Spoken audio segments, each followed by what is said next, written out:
Hello student, कैसे हैं आप? आई होप आप सभी अच्छे होंगे। प्यारे बच्चों, आज हम करेंगे क्लास 6 के हिंदी के पार्ट 11 को। इस पार्ट का नाम है बच्चों झांसी की रानी। बिल्कुल भी देर न करते हुए बच्चों चलते हैं प्रश्न उत्तरों की ओर। जो प्रश्न उत्तर हैं बच्चों, इसका जो प्रश्न क्रमांक 1 है वो है लक्ष्मीबाई ने बचपन में कौन कौन से शस्त्रों को चलाना सीख लिया था। जैसे कि हमें पता है बच्चों के जो छोटी बच्चियां होती हैं, छोटी लड़कियां होती हैं, वो बचपन में गुड्डी गुड़िया के खेल खेला करती हैं, ठीक है। लेकिन जो झांसी की रानी लक्ष्मीबाई थी वो अपने बचपन में इस टाइप के खेल नहीं खेलती थी। उन्हें बचपन से ही शस्त्रों को चलाने का शौक था, ठीक है। तो उन्होंने बचपन से ही कुछ शस्त्र चलाना सीख लिए थे। उन शस्त्रों का नाम है बच्चों जैसे बर्छी, ढाल, कृपाण और कटारी। इस टाइप के ये शस्त्र बचपन में ही चलाना सीख गई थी बच्चों।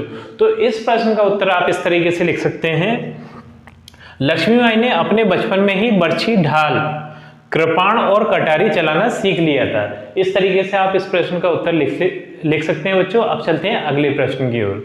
जो अगला प्रश्न है बच्चों वो है, झांसी के राजा की मृत्यु होने पर डलहौजी प्रसन्न क्यों हुआ था।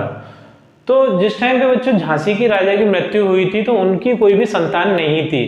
तो ऐसे राज्यों को जिनकी कोई वारिस ना हो, ठीक है, ऐसे राज्यों को अंग्रेज अपने राज्य में हड़प लेते थे, ठीक है। और जिस नीति के तहत वो उस राज्य को हड़पते थे उस नीति का नाम था बच्चों हड़प नीति, ठीक है। इसलिए डलहौजी खुश हुआ क्योंकि ना अब उनको झांसी का राज्य मिलने वाला था, ठीक है। तो इस प्रश्न का उत्तर आप इस तरीके से लिख सकते हैं बच्चों, झांसी के राजा की मृत्यु होने पर डलहौजी इसलिए प्रसन्न हुआ था क्योंकि राजा निसंतान ही मर गए थे। यानी उनकी कोई भी संतान उस टाइम पे नहीं थी जिस टाइम पे उनकी मृत्यु हुई थी। लावारिस राज्य का अंग्रेजी शासन में वारिस बन जाता था, ठीक है। ये वारिस गलत हो गया है बच्चों, यहां लिख लीजिएगा विलय हो जाता था, विलय हो जाता था, ठीक है। तो जो लावारिस इस तरीके का राज्य होता था वो ऑटोमेटिक ही अंग्रेजी राज्य में विलय हो जाता था। विलय होने का मतलब मिल जाता था, ठीक। अब है ऐसा नियम उस समय के डलहौजी ब्रिटिश शासक ने बनाया था। यह नियम ब्रिटिश शासकों की राज्य हड़प नीति कहलाई। तो ये किस नियम के तहत होता था बच्चों? ऐसा वो हड़प नीति के तहत होता था, ठीक है। हड़प नीति उस टाइम का ऐसा कानून था जो लावारिस राज्यों को अपने राज्य में अंग्रेजी राज्य में ऑटोमेटिक मिला देता था, ठीक।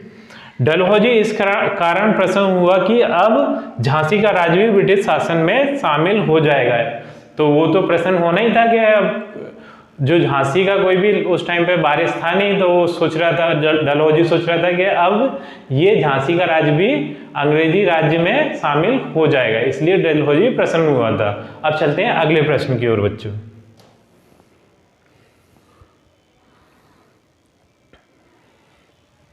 जो ग नंबर का प्रश्न है वो है बच्चों, अंग्रेजों ने भारतीय राज्यों पर किस प्रकार अधिकार किया, ठीक है। तो अंग्रेजों ने बच्चों विभिन्न प्रकार से भारतीय राज्यों पे अधिकार किया। एक तो उन्होंने ये हड़प नीति के तहत अधिकार किया कि जिस भी राज्य का कोई भी वारिस नहीं होगा वो ऑटोमेटिक अंग्रेजी राज्य में मिल जाएगा, ठीक है, अंग्रेजी शासन में मिल जाएगा। दूसरा, उन्होंने फूट डालो शासन करोगी भी नीति अपनाई कि वो दो राज्यों को आपस में लड़वा देते थे। जैसे ही वो राज्य कमजोर पड़ते थे फिर वो उन पर खुद आक्रमण करके और उन राज्यों को भी अपने राज्य में मिला लेते थे। इस तरीके से इन्होंने धीरे धीरे करके एक तरीके से पूरे भारत पे ही अपना शासन बना लिया था या फिर पूरे भारत पे अपना कब्जा कर लिया था, ठीक है। अब देख लेते हैं इस प्रश्न के उत्तर को आप किस प्रकार से लिखेंगे बच्चों। अंग्रेजों ने भारतीय राज्यों को अपने अधिकार में कर लिया क्योंकि वह भारतीय राज्यों के बहुत से शासक निसंतान थे, ठीक है। निसंतान थे मतलब उनकी कोई संतान ही नहीं थी, वो उस टाइम पे उनकी मृत्यु हो गई। तो निसंतान जो राजा थे उनके राज्य हड़प नीति के तहत अंग्रेजी शासन में मिल जाते थे। अब ये है, उन्हें दत्तक पुत्र लेकर राज्य का वारिस बनाने का कोई अधिकार नहीं था। यहाँ पर बच्चों दत्तक पुत्र का मतलब ये है कि वो राजा किसी और की संतान को गोद नहीं ले सकते थे, ठीक है। जैसे कि मोस्टली हो जाता है ना कि किसी राजा की कोई संतान नहीं है तो वो किसी और की संतान अपने बेटे स्वरूप या फिर बेटी स्वरूप लेके अपना बेटा या फिर वारिस बना सकते थे। लेकिन उन्होंने जो हड़प नीति में ये नियम बना दिया था कि कोई भी दत्तक पुत्र नहीं ले सकता। ठीक है, ऐसा नियम बनाकर राज हड़प नीति के अंतर्गत भारतीय राज्यों को अपने अधीन कर लिया। तो ये हड़प नीति के तहत उन्होंने बहुत सारे राज्यों को अपने अधीन बना लिया था, लेकिन झांसी एक ऐसा राज्य था जिसने ये नियम नहीं माना, झांसी की रानी ने ये नियम नहीं माना और उन्होंने अंग्रेजों के खिलाफ जंग छेड़ दिए। ठीक है, अब आगे देख लेते हैं बच्चों। जो घ नंबर का प्रश्न है वो है, हमको जीवित करने आई बंद स्वतंत्रता नारी थी से कवियत्री का आशय क्या है। तो इस लाइन से बच्चों कवियत्री का आशय ये है कि जो झांसी की रानी थी उन्होंने स्वतंत्रता की एक चिंगारी छेड़ दी थी, चिंगारी लगा दी थी, क्योंकि हुआ क्या था कि पूरा भारत धीरे धीरे गुलामी की उनकी मानसिकता बन चुकी थी पूरे भारत की, और वो गुलामी वाली जिंदगी जी रहे थे। लेकिन झांसी की रानी ने अंग्रेजों के खिलाफ जंग छेड़कर उनके अंदर एक चिंगारी लगा दी थी आजादी की, हम भी आजाद होंगे, इस तरीके से अपना राज्य किसी को नहीं देंगे। ठीक है, तो इस लाइन से यही आशय है बच्चों। तो इसका उत्तर हम इस तरीके से लिख सकते हैं, झांसी की रानी लक्ष्मीबाई ने झांसी को आजाद बनाए रखने के लिए कुल 23 वर्ष की उम्र में ही अपना बलिदान कर दिया।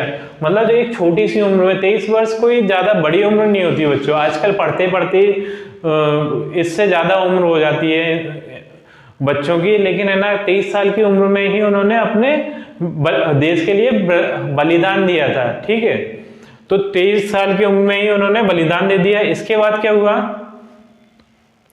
वे अत्यंत तेजस्वी थी, उन्होंने स्वतंत्रता की नारी के रूप में जन्म लिया था, उन्होंने हमें आजादी का मार्ग दिखाने के लिए अपना सर्वस्व न्यौछावर कर दिया।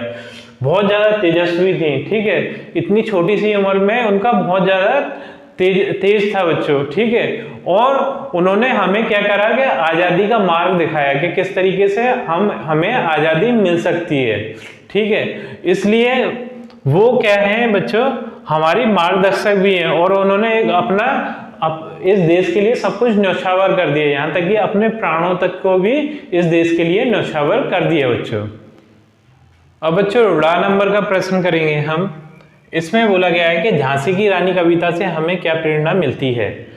तो झांसी की रानी कविता से हमें ये प्रेरणा मिलती है कि हमें अपने देश की रक्षा किसी भी हाल में करनी ही है, चाहे हमें अपने प्राणों को न्यौछावर क्यों ना करना पड़े अपने देश के लिए। ठीक है, अपने बलिदान क्यों ना देना पड़े अपने देश के लिए, लेकिन हमें अपने देश की सेवा या फिर रक्षा हर हाल में करनी ही है। जिस प्रकार से झांसी की रानी ने अपने प्राणों का बलिदान देकर अपने देश की रक्षा करी, उसी प्रकार से। ठीक है, तो इस प्रश्न का उत्तर इस तरीके से लिख दीजिएगा बच्चों आप, झांसी की रानी कविता से हमें प्रेरणा मिलती है कि हम अपनी मातृभूमि की आजादी की रक्षा अपने प्राणों की बलि चढ़ाकर भी करें। ठीक है, तो अपने प्राणों की बलि चढ़ाकर भी हमें अपने मातृभूमि का मतलब यहाँ ये है बच्चों, क्या अपने देश की रक्षा। ठीक, अन्याय के आगे ना झुकें।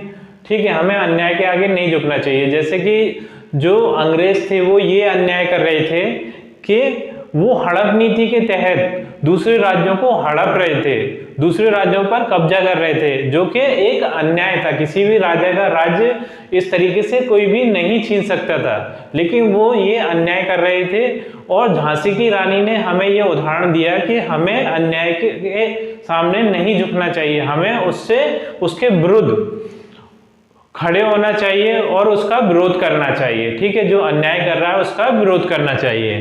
ठीक है, साथ ही हमारे अंदर राष्ट्रप्रेम और राष्ट्रीयता की भावना होनी चाहिए, और हमें राष्ट्रप्रेम और राष्ट्रीयता की भी भावना होनी चाहिए, यानी अपने देश से प्रेम होना चाहिए। ठीक है, तो इस प्रकार से बच्चों हमारी ये वीडियो कंप्लीट होती है।